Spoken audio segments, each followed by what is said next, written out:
Hello, this is Jeff of TAOFLEDERMAUS bringing you science at supersonic speeds. Today we have a very interesting projectile. I don't know what it's made out of, something from a hardware store I assume, but this comes from no other than Evan Perry of Texas.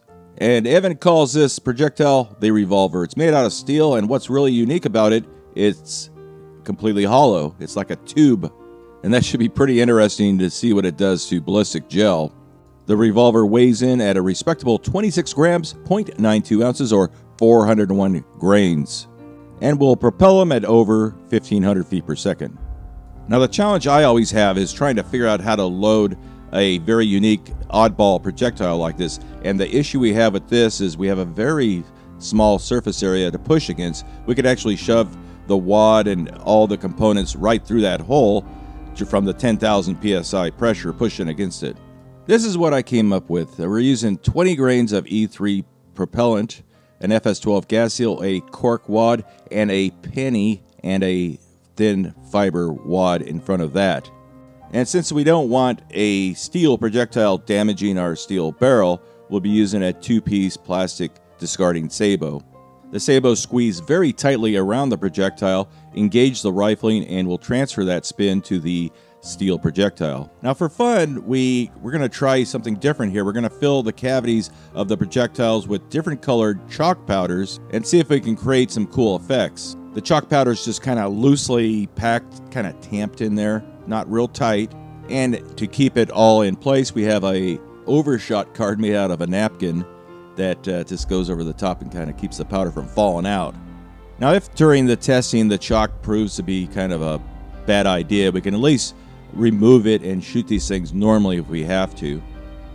Anyway, that's what we have today. Let's go out and test these out and see how they perform.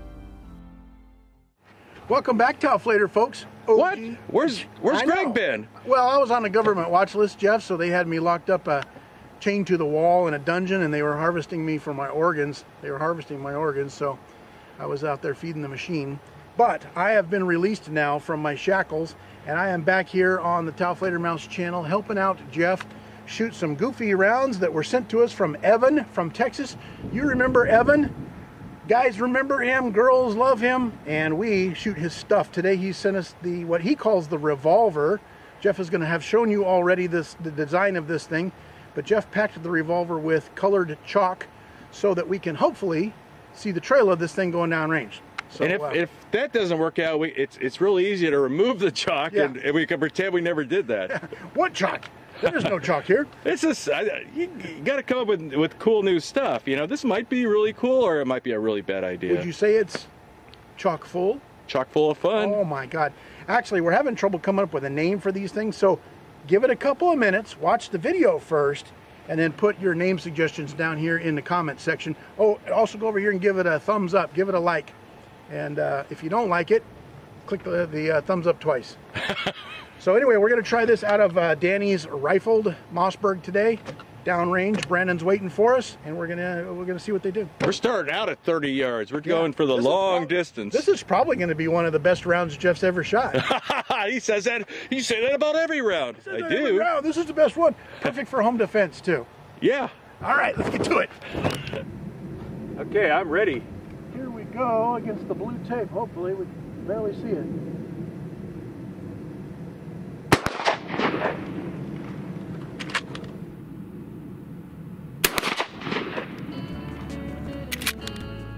On the first shot, the effect from the chalk was pretty minimal. It may have traveled maybe 10 yards and kind of petered off. The good news is the chalk didn't negatively affect the accuracy of the shot. It was pretty accurate at 30 yards. We finally found it in the vest. Yeah, down underneath the first layer of Kevlar and not quite through the second layer of Kevlar, so it went way down in there. But look at that, revolver cylinder obviously punched in there. It's got orange chalk all over it, so it's still full of chalk. Yeah, it carried a bunch of that with it. Yeah. Now this is hollow all the way through? Yeah. So if I pull the Kevlar plug out, you could fill that thing with poison, and the chalk really isn't packed in there very tight. I don't know. I can't get through that chalk. I can't punch it out to make a hollow. When it hit the Kevlar, I think it just compressed it and compacted it. Yeah. You can see the little layer of foil that you put on there to thicken it up. Yeah, yeah. It was a little bit slim. I wanted to make sure we had good tight engagement. But you can see there why he calls it the revolver. It looks just like a cylinder on a revolver. Wow. Wow. I saw a pink flash down there. Did you? Must be a girl. In shot number 2, we didn't see much of a chalk trail, none at all really, but when it impacted that clear ballistics gummy bear, that's when the action happened, leaving a big pink trail right through the head of the gummy bear. And then after impact, we did see a dust trail from the projectile. Not bad. I was aiming for dead center, but it went about an inch right. However, still hit him on a nose, which is always good from that distance. Yeah. You never know. You never know with these things. Never knows with it. If you can get a 3-inch circle, you're pretty lucky. Oh, look at that. Yeah, pink. You got a big old pink nostril. That's cool. It did something. And if you've got a pink nostril that lasts over 4 hours, you should consult your doctor and ask him if ogesium is right for you. Man, look at that. And look at how it left out the back here with a little bit of pink. Yeah, left a little pink residue. Dust cloud as he left. And I was able to see the impact on the safety road behind us. So after it passed through, it smacked down there about 50 yards away. Yeah, I don't think it even made it to the berm back there. You can see the berm. Safety berm that is there to catch after the safety road. Okay, the ballistic watermelon. What color chalk are you using this time? This is an orange chalk, Jeff. Okay, we did orange, but it tasted like orange at least. It's okay. We have the other colors, including black, which isn't a color. Okay, I'm ready. Here we go. Oh, that looked pretty dead center. I think we got him. Now this shot, the projectile went just slightly to the right, maybe about half an inch. Still a really good shot. Evan typically makes very accurate slugs and surprises us every time. And it appears that the chalk may be a little too compressed inside there to give us those special effects. But I'm determined to make that work. Okay, what do we have now? Aubergine? That's an aubergine, I think. Yeah. Aubergine cabbage. That's what they call it in the continent. Okay, I'm ready when you are. Here we go. That one went a little bit left, I think. Yeah, I held just left of the little knob, but thinking that we were going to get a right-hand fire again. Another very stable flying projectile. We have no complaints there. A little bit of a blue cloud there on an impact. That's kind of cool. The slug just went to the left a little bit because Gregg was aiming a little bit to the left, trying to compensate for that right-hand drift that we've been seeing so far. Still, it's always a good day when you can hit the target, especially at these distances. Okay, the TAOFLEDER head. Yeah. Wonder what color he's got inside there now. Free prize inside. Soapy water. Yeah, just aim it right between the eyes or something. Dead center, bridge of the nose. Yeah, that's always a good place to hit. Okay, I'm ready. Here we go. Oh my. Wow. See that thing? Yeah. Barfing pink stuff out?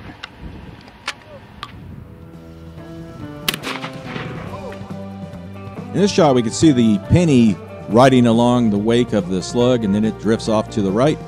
But what a shot. Every time we shoot this head, we have different effects going on that are always quite interesting. Initially, we thought that Gregg hit the glasses itself, but it was just the expansion of the head that caused those Nerf glasses to snap in the middle. Inside the head is just an ordinary water bottle full of water and dishwashing soap. The intense hydrostatic shock causes the soap to foam up quite a bit, and that's what it looks like. Kind of cool. Okay, so this one tended to be perfectly accurate. We hit right here on the bridge of the nose. We broke the glasses exactly in half, so that was cool. We have a big giant hole right there. That thing takes a core sample, that's for dang sure. It does. And we blew, I don't know what you had in here, Jeffrey, but this is all pink pink juice. Yeah, everyone wanted red, and that was about as red as I can get it. Look, he's got an exit hole. It's good to have an exit hole though for times when you've been to Chipotle. But yeah, you can see the new track in there. Yeah. Now this head's been shot a few times, and I'll go in there and patch the holes up and slice it open, put the new bottle in there. In fact, there's a piece of the goggles that are still in there from the first time we shot it. So I think that was the third time we shot this head. It's very versatile. Don't we always have, all of us have some pieces of old shit still stuck on our heads? So. Yeah. Big jug of water, can of water. Popcorn tin. Dehydrated water. Dehydrated water, yes. Okay, I'm ready. Here we go. Wow, blew that can open. Go. In this shot, we had a little bit of a cloud effect from the chalk, but look at the accuracy on that. So fortunately, the chalk isn't screwing anything up as far as our accuracy goes. I was hoping to get a little more use out of that popcorn tin, but you're gonna need some more tape on this thing. Yeah. So we had this can of dehydrated water. We added water to it, got it nice and wet, full to the top. I held for right here in the center of the white. Look at the little cookie cutter of circle right there. Yeah, yeah. I mean, it cut a nice clean hole through there, bent the S out of it with all of its hydrostatic shock, and then tore its way out the back. Not bad. And you say you saw a blue colored streak, huh? Yeah, I'm certain that they're all doing that, leaving a little bit of a trail, but just the camera angles I've been using aren't capturing it real well. So I try to show that on this shot. Next, we're going to be shooting a ballistic gel block, and in this shot, there's no fiddling around with the slug. It's just the slug without any chalk in it. In other words, a large, hollow cylinder.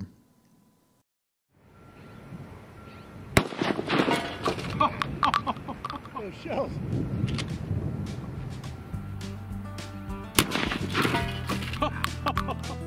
Now on the gel shot, which is actually quite interesting, we had full penetration of the 16-inch block, much more than I expected. Now we have friction going on exterior of the slug and also friction of the gel going through the center of the slug. So this slug is quite unique that it cut a core almost all the way through that gel block. And if you look closely, you can see the penny was captured about 2 inches into the block too. Let's see what that looks like. This gives you an idea how much force that penny was subjected to pushing against that slug, but it sure worked out well. Oh, it's a little to the right. Look how it made just a big old core sample out of that stuff. Yeah, yeah. Plowed in here in a nice big long cylinder, if you can see there. And then obviously, I think, or maybe not obviously, but it started to tumble, I think, here in the middle because we have a wound track that spreads out, feathers out. I thought that would really dump a lot of energy, which it did. It threw the block off, but we still had pretty impressive penetration. Yeah. And we got a little piggy tail sticking out of the end there. Let's bring this around in the sunlight. Look at that. That's better. Then you're like Vanna White or... Oh, yeah, Jeff. Just, I'm only about $30 million a year shy of Vanna White.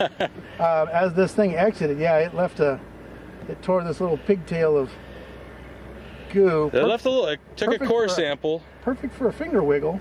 Look at that. The other one, it's usually the bullet will go in and it'll close back up. Yeah, this one cut like a cookie cutter. This thing just went, actually it was this way. Hit right there and just cored its way up. That would be a heck of a wound there. That would just be chugging out blood. I swallowed a bug, Jeff. There's lots of bugs today. I got a Hawktua out here. Oh, don't even get people started. No. When you get a Hawktua from OG, Jeff, you know your day is good. All right, so yeah, that thing plowed through there real nice. That was an excellent little... Yeah, I wanted to show at least one that was no chalk in it. If we had chalk in there, it would have probably changed things quite a bit. Here's your two little gel noodles. Yeah. Perfect. That's cool. Okay, how far is that, Greg? That is 70 yards lasered. Okay. We usually don't shoot that far, but I'm feeling good about these things. Are you? I'm feeling good, yeah. All right. I'm going to aim for the little blue tape, and let's hope we hit anywhere in the red shirt. Okay, gotcha. That's a safe bet. Okay. Maybe. Okay, I'm ready. Here we go. Wow. We hit it because there was a pink cloud down there as it hit the torso. Did you hit it? We hit something. There was a pink cloud at the point of impact.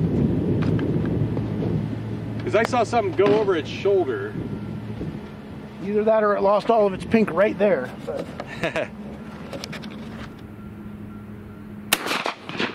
Wow. Well, we finally got this last one to work exactly how I hoped they would work from the beginning. And I did that by taking a very small screwdriver and fluffing the powder up so there was absolutely no compression at all on the powder. Now, one would naturally think that by doing that, it would just all fall out the back of the slug, but it didn't. It stayed inside the slug, and the centrifugal force kind of distributed it. And we had that nice dust trail for 70 yards, and I believe it would have gone over 100 yards and left a trail like that too. So I don't think that's ever been accomplished before, so I'm kind of proud of the fact that we made it work finally. 70 yards. 70 yards. I was aiming at the blue tape. We were a little bit off, but at 70 yards with a homemade slug made out of a friggin' cylinder stuffed with chalk, to hit him up here in the clavicle was actually, we were both kind of surprised. Jeff had his doubts. He didn't think I hit it. I didn't, because it didn't fall over. It just made such a clean little hole through him. Well, I thought I could hear the slap, and then I saw this big pink cloud right here, so I assumed it pulled a cloud all the way down there. It crop dusted. Wow. Yeah, totally crop dusted. Yeah, pull it back a little bit, because you can see right through that hole there. Can you? I would finger wiggle, but my finger's not long enough. But we can go through the shirt. But yeah, there's a clean. Can you get through there? I think so. Maybe if I'm back here. I see you winking. There you go. Okay. Well, that was pretty good. Yeah, so wow. I mean, to be even able to hit back there at 70 yards, we're pretty impressed. Overall, these things have been fairly accurate. They always tended to be a little bit right, including this one. Some of them were dead on accurate, like the gel head right on the well, that was a close. We brought that up a little closer. Yeah, so he was like 68 yards. Yeah, right. So, oh, did you guys see the exit wound? I don't know if you saw the exit wound. About time we finally hit the Three Brothers Construction Company bowling shirt. So anyway, yeah, well, these were fun to shoot. They were wild. They were what they call a wild card in the card making industry. Okay. So Evan, thank you very much for crafting these out of whatever you craft them out of. We never know exactly what. And Evan had started sending these projectiles to this kind of a newish channel called the Cannoneer. Oh really? He's stepping out on you? Yeah. Can you believe that? I feel violated. He's seeing another channel? Yeah. He's coming home with another channel on his collar? He's got like hickeys. Gross. I like to support other channels, especially if you like Evan's stuff. You should go check out his entries. They're as usual, just wild, made out of a lampshade or something like that. We've definitely had some interesting concoctions from old Evan in Texas. So thanks again for sending them. We had a fun time shooting them. The chalk was telling. That was a fun little. We finally got one to work factor. At 70 yards, and that was like the money shot. That was what I was hoping it'd all do, but one had cocaine in it. Yeah, I think I found that one. Yeah. It's funny, it didn't even make it out here. But anyway, thank you guys for stopping by. We hope you liked it. And until next video, we are out.